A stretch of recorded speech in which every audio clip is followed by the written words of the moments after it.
Welcome to the Rhetoric Lab, where we translate the world's nonsense. Today's specimen, bite the bullet. Let's begin. We hear this phrase all the time. When something is unpleasant, painful, or just wildly inconvenient, someone inevitably says, "Come on, just bite the bullet." It's one of those phrases that sounds tough, dramatic, and somehow motivational. So today, we're putting it under the microscope to see where it comes from, what it actually means, and what people are really saying when they use it. The origin of this phrase is surprisingly literal. Before modern anesthesia, soldiers undergoing battlefield surgery were often given a single option for pain management: a bullet to bite down on. No morphine, no numbing gel, just metal between your teeth. Why a bullet?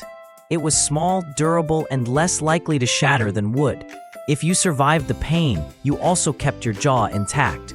So in its original context, bite the bullet meant, brace yourself. This is going to hurt, and you don't get to escape it. As the phrase evolved, it shifted from battlefield agony to everyday life. Now it means, do the unpleasant thing, get it over with, stop delaying.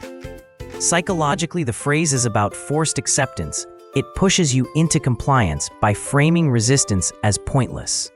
When someone tells you to bite the bullet, what they're really saying is the discomfort is unavoidable, so stop fighting it. It's a pressure tactic. It minimizes your feelings, and it reframes the problem as your ability to tolerate pain, not whether the situation should be painful in the first place. It's also a shortcut. Instead of addressing the real issue, the phrase tells you to emotionally shut down and push forward. In daily life, this shows up everywhere. Your boss assigns a massive project with a ridiculous deadline. You explain it's unrealistic, and they say, sometimes you just have to bite the bullet. Translation: I know this is unreasonable, but I'm not changing it.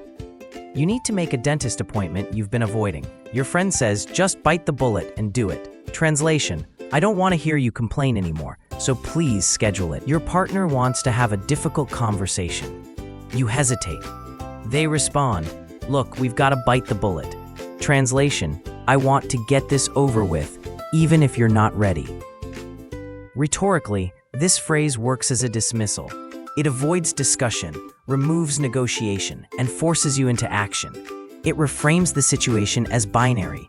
Either you endure the pain or you're the problem. It also taps into cultural beliefs about toughness. If you resist, you risk looking weak. If you comply, you appear mature, even if the situation is unfair. Bite the bullet is a linguistic shortcut for shutting people down when their discomfort is inconvenient.